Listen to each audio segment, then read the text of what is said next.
Kejutan terjadi di persidangan kasus dugaan terorisme terhadap terdakwa Munarman pada Rabu lalu. Ketua Umum Jokowi Mania Immanuel Ebenezer hadir sebagai saksi meringankan bagi Munarman. Hadir sebagai saksi yang meringankan, Ketua Umum Relawan Jokowi Mania Immanuel Ebenezer menyatakan kesediaan menjadi saksi atas inisiatifnya sendiri. Sebelum bersaksi di pengadilan, Ebenezer menyebut bahwa Munarman merupakan aktivis yang difitnah atas penyebaran berita bohong yang terkait dengan terorisme. Ebenezer menambahkan kesediaannya menjadi saksi juga untuk menegakkan keadilan.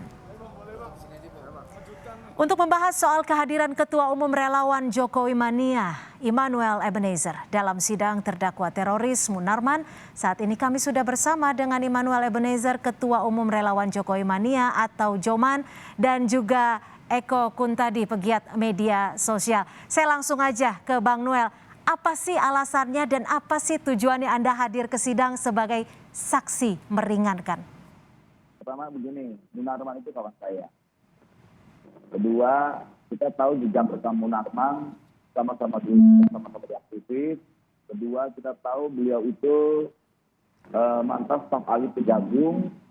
Kedua, dia juga salah satu konsultan di Freeport. Ketiga, dia juga sebenarnya beberapa pejabat Republik itu kawasan dari Pak Tito, Prabowo dan sebagainya. Nah, ketiga, kalau dia dicap teroris 212 di 2016 itu ada presiden dan para pejabat top di Republik ini. Kalau seandainya dia benar-benar dibilang teroris atau disemain teroris, itu semua sudah dilengkapi. Nah, faktanya sampai detik ini ternyata presiden kita tidak berubah, presiden masih jadi. Oke, sudah ada Pak Mas Eko Kuntadi. Mas Eko, tanggapannya kayak gimana nih? Ya, saya juga bingung ini. Saksi sebagai kawan, katanya Munarman temannya itu. Yang kedua, kalau sebagai teroris, maka dia meledakkan. Loh, Osama bin Laden kan juga bukan pelaku peledakan.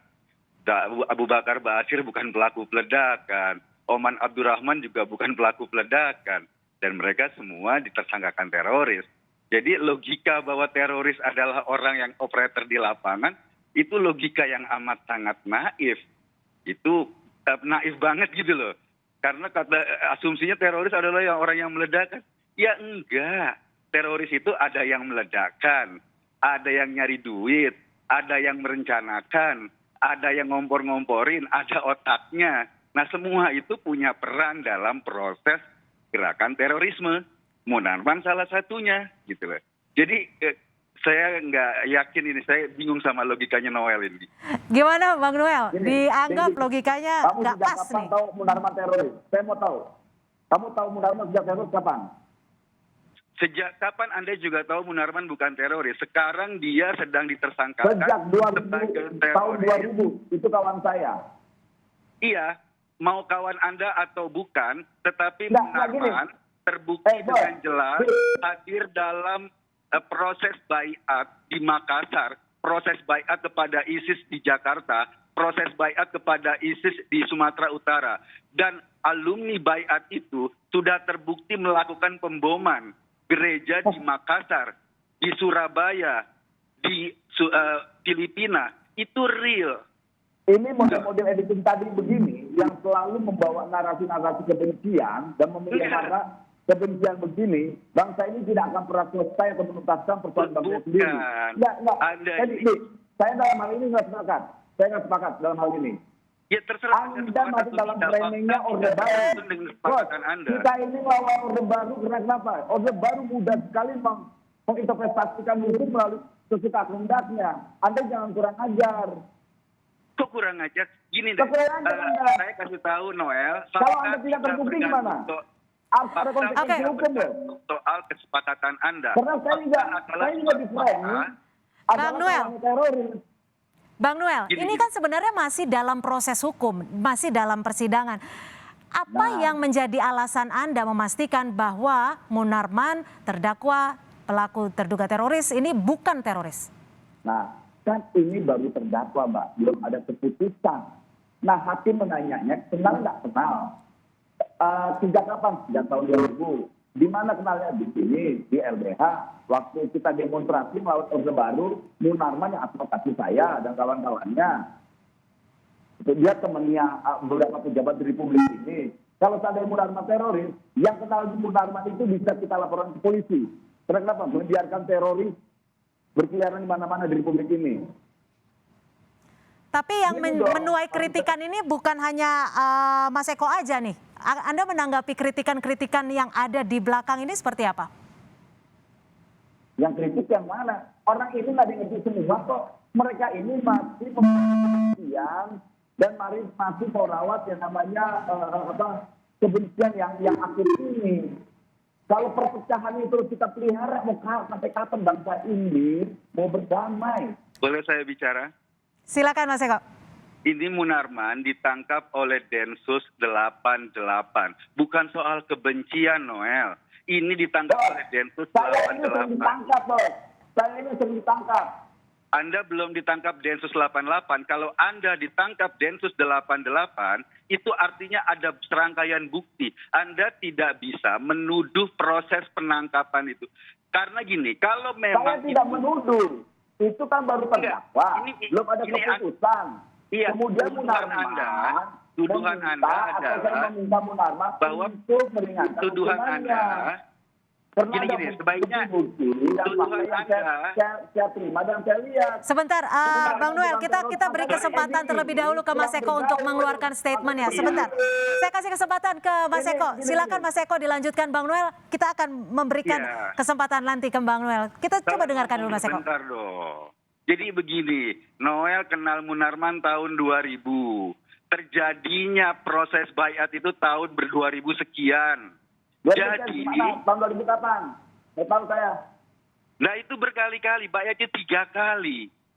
Gitu loh. Tahun 2014 secara resmi FPI punya dokumen melakukan dukungan atau menyatakan dukungan kepada ISIS. Munarman adalah sekretaris FPI. Munarman melakukan baiat, proses baiat, terlibat dalam proses baiat 3 kali. 1 di Makassar, 1 di Jakarta, 1 di Sumatera Utara. Terus kemudian alumni baiat itu melakukan perilaku teroris, melakukan tindakan terorisme. Dan Noel adalah teman. Kemarin di persidangan yang sama, seorang terduga teroris, seorang yang sudah jadi tersangka teroris, itu bahkan komplain sama Munarman. Gara-gara baiat Anda, adik saya jadi korban. Karena mereka, adik saya terpengaruh oleh provokasi Anda untuk mengikuti seruan-seruan ISIS. Nah itu clear. Jadi persidangan ini bukan persidangan soal kebencian seperti yang dinarasikan Noel. Ini persidangan kasus terorisme. Untuk sampai pada persidangan, bahkan untuk jadi tersangka saja perlu 2 alat bukti. Jadi jangan menjadi. Oke, silakan Bang Noel, silakan tanggapannya Bang Noel. Kalau soal terorismenya kita sepakat. Ini musuh bersama, musuh negara, musuh ideologi Pancasila, musuh bangsa ini. Setuju. Tapi jangan juga membatasi rasa kemanusiaan saya. Saya tidak mau merawat kebencian itu. Noel, kalau Anda punya ranah kemanusiaan, mestinya ranah kemanusiaan Anda sematkan kepada korban-korban teroris. Itu yang harus Anda sematkan, ranah kemanusiaan Anda. Jadi jangan ngomong soal ranah kemanusiaan di sini, gitu loh.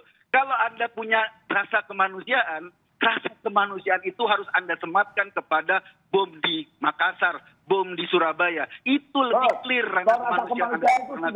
Itu sudah saya praktekkan sampai detik ini. Kalian ini kan buzzer. Jangan konyol buzzer ini, jangan aja bos. Kalian akan berdampak kita nanti. Sorry, Noel, ini bukan soal kurang ajar. Siapa yang masih memelihara kebencian ini? Ini bukan soal... Bang Noel, rasa kebencian seperti apa sih yang Bang Noel maksudkan, seperti yang dimaksudkan Bang Noel? Inilah, Mbak. Kalau soal terorismenya kita sepakat bahwa ini ideologi musuh bangsa ini dan musuh negara ini.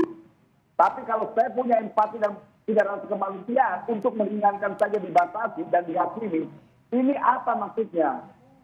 Ini kita sudah tahu ini harus bawa ini rasa kebenciannya itu dari Anda salah paham, bukan dihakimi, Tapi alasan Anda melakukan pembelaan pada Munarman itu aneh karena teman Anda. Anda tidak tahu, salah tidak saya berteman dengan Munarman. Saya tanya salah. Bedanya kalau Anda saksi bahwa Enggak, pertanyaan saya salah saya berteman dengan Munarman.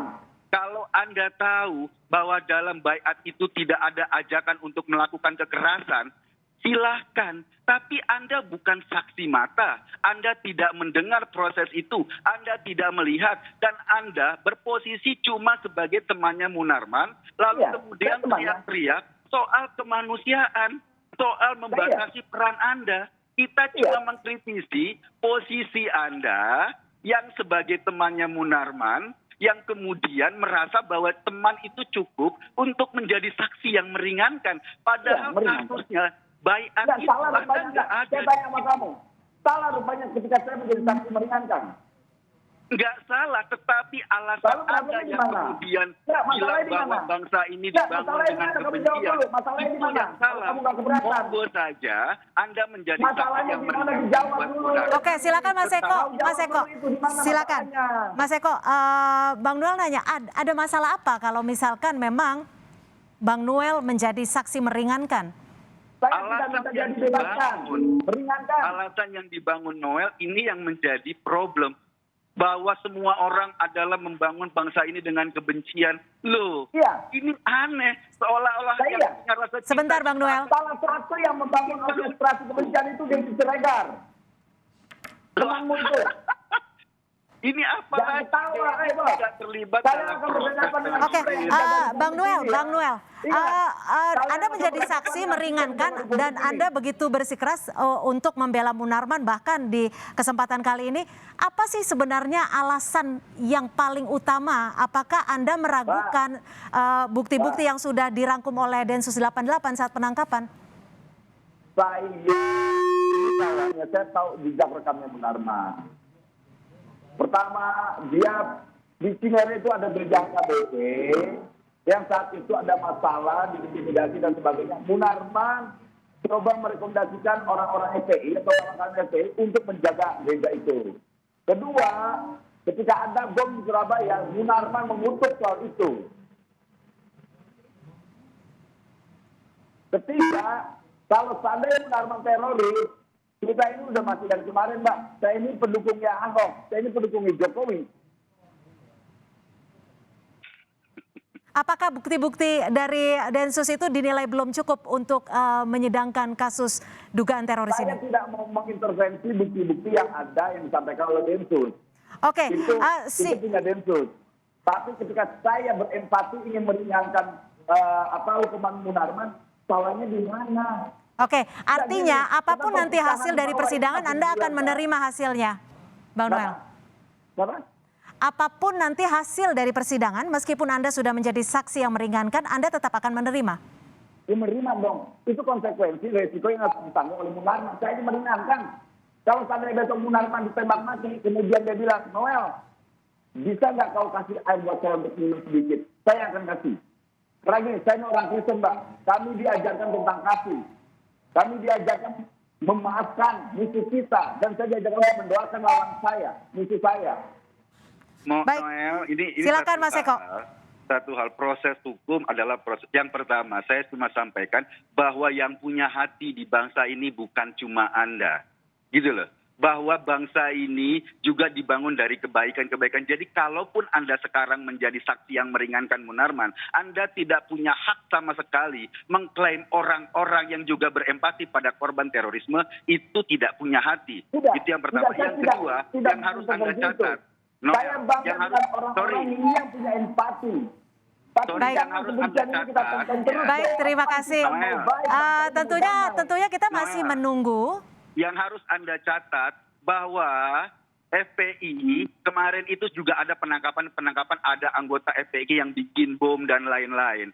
Ini merupakan satu rangkaian, Noel. Ini yang harus Anda lihat.